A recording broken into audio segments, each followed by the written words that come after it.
to Quick Take. I'm your host, Susie Tomanchuk, along with James Capps. I'm just going to keep going. How are you, James? You go, Susie. I am great. Thank you very much for asking. How are you? I'm good. We're going to talk today about HR and when is an appropriate way, or when are the times to use and leverage HR. And it's so interesting because I started thinking about this and thought I reflected on some situations that I observed where people had gone to HR and it was definitely not the right decision. Yeah. And it ended up blowing up in their face what they felt like the results would be. And a lot of times it was emotionally driven and they were trying to get back at somebody. And Yeah. so I'm curious to hear your lens on this topic and where we're going to take the discussion. I think one of my observations in my career has been that we are wired to believe HR is a certain thing. When you're a kid and your brother and sister are beating you up and stealing your lunch money, like I know your sibs all did. I was the youngest. Of course they did. You have somewhere to escalate to, and it's your parents. You go on to school, and again, your friends are stealing your lunch money, and so you have somewhere to escalate to, and so you go to your teachers. And so, and that kind of escalation exists, and even through college, you feel like there is that higher power. And so we get to our careers and believe that hierarchy continues to exist. And by the fact, or by our wiring, we think HR is that. Yeah. And so many times you hear junior employees or people who have not worked at and maybe more of a robust company that, well, I'm taking X to HR. And I think the reality is, as leaders, we need to educate our teams on the framework and what HR is and who and what you should use them for. I'm a huge fan of HR. I think HR is a great partner. I am famously known, I'm sure some of our listeners remember, for saying, they put the H in HR. Not that really meant anything, but it was really my way of saying, don't try to figure out what that means. But I am. But don't, it'll derail the whole thing. But at the end of the day, HR, the HR groups that I have really partnered with are the ones who are there to help us grow the organization, organizational dynamics, driving the organization culturally in a positive direction. So I'm a big believer, but I think all of our HR brethren and friends would tell us that they would equally like to be involved in those things and not in not in the policing, which so many people think HR should do. Yeah. And I think companies have been really good, as I've observed the evolution of HR and like you said, as a partner in the business, as an extension to leadership to help advise them along the way. They've done a great job, but there still are these things that filter through that it's like, who's going to resolve this for me? So I'm going to just go to HR.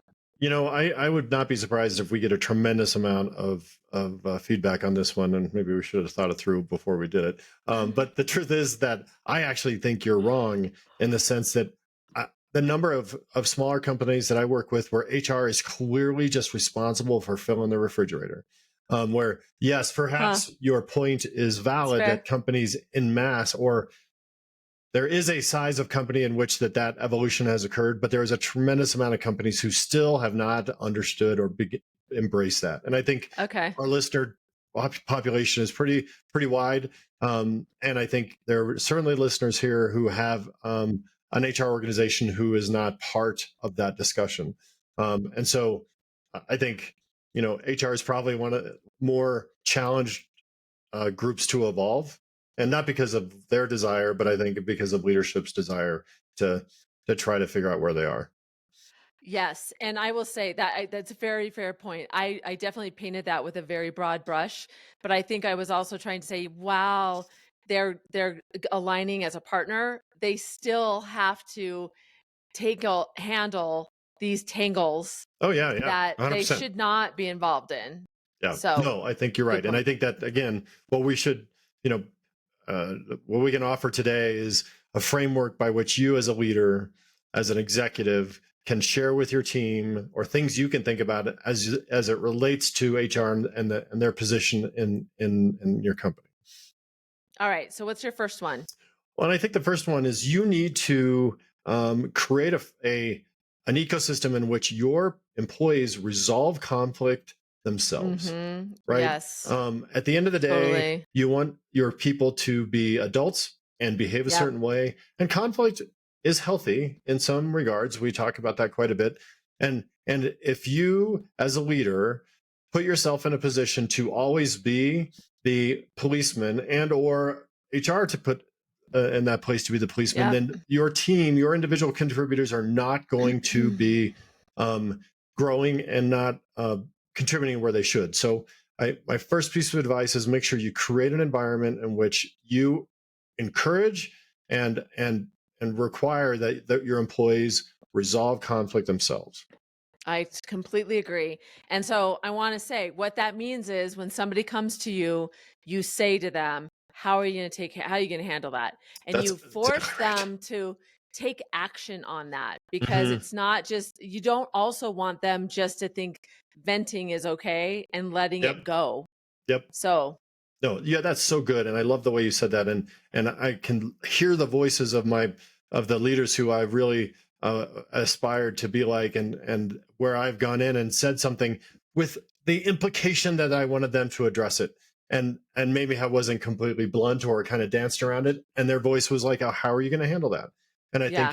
think that's that moment where you go from a listener to a coach, and you want to say, "All right, I acknowledge that that's a thing. Now, what are you going to do?" And I Yes. think that's huge. Yeah. All right. What's the second one? Well, and then the second one is really it's as similar, but I think it's equally important is equip your managers with the skills to address those types of difficult situations.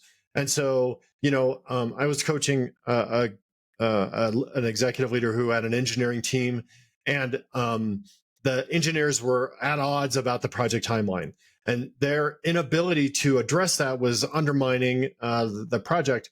So really, well, rather than having me come in or the leadership team come in and solve it, we worked with their manager to have tools to break down that issue. So they did a brainstorming session on how they could address the schedule. They did a open conversation around how they could deal with these things. So we gave the manager the tools to address that conflict because there did need to be some help kind of working things out. Yeah, that is so good. I actually wrote it down because especially if you're leading leaders, Yep. you're also leading their leadership around how to Yep. resolve these things. So your advice or how you handle it, it has a ripple effect. Right, right, right. And this is those areas where you're probably getting the story third hand, right? Two Yes. people were not getting along. There was some sort of conflict. Maybe it was a schedule issue. Maybe it was some solution couldn't be they couldn't come together with it, or they were going to communicate differently.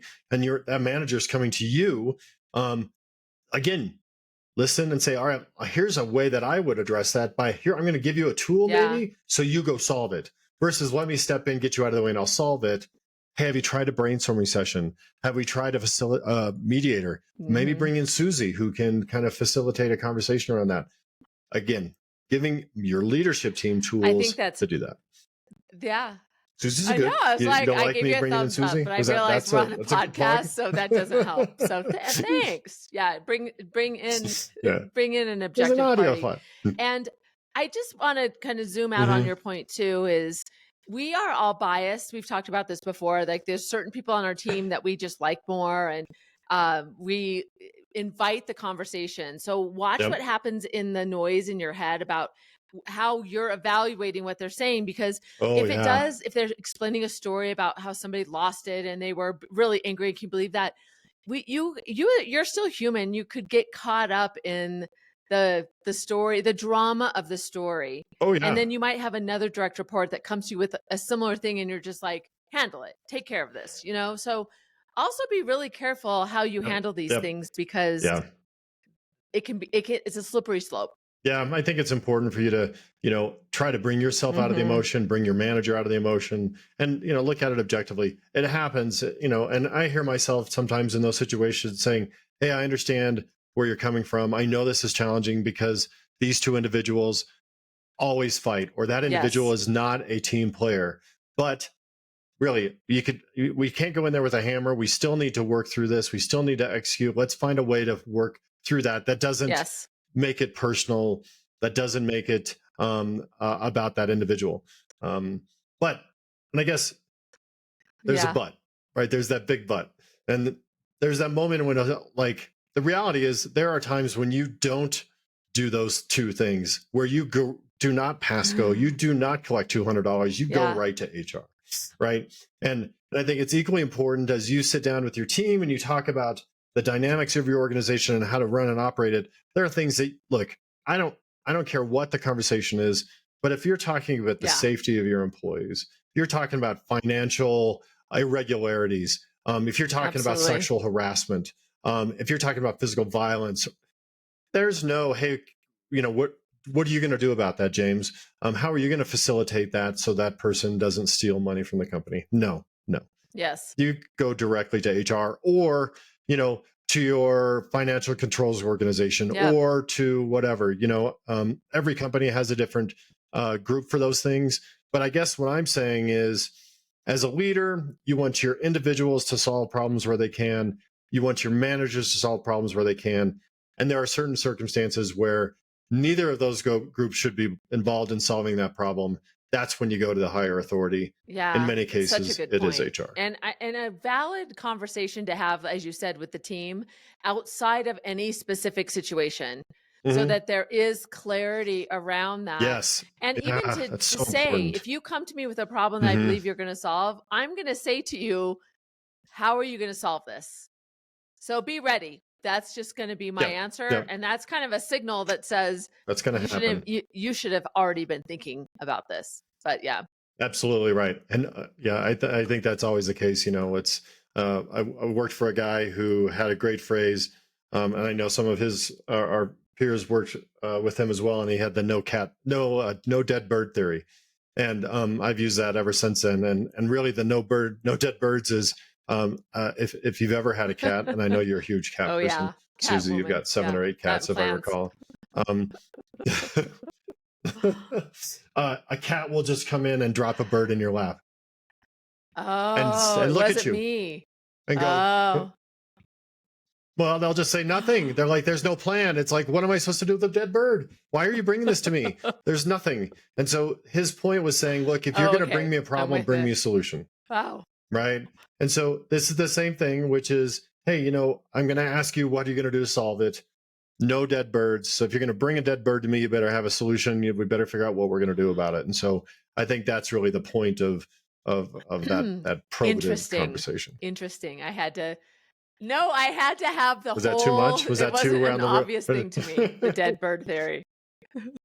It's not obvious. That's why it's a good one, because it's That's like, what the fair. heck does that even mean? Stay tuned. So that's Tuned why I in. We like it. should have left that at the very end so that they would tune in next time. That's right. For our season cliffhanger. And next week we'll explain the no dead bird theory. All right. What are your 3 tips? 1, create an environment in which your employees know and that they should solve conflicts themselves. You want them to work together. You want them to move the program forward. Create a world in which they can do that. 2, you want to work with your leaders so they know when and how to step in. They should have the tools.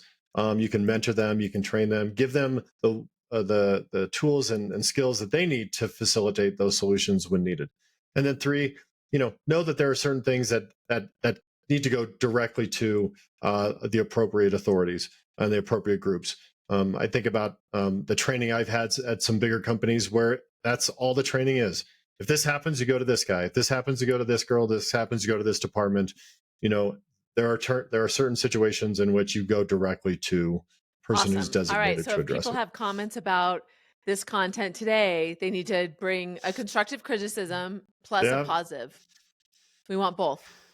No dead birds. right. No dead birds. All right. No All dead good birds. points. Thanks, James.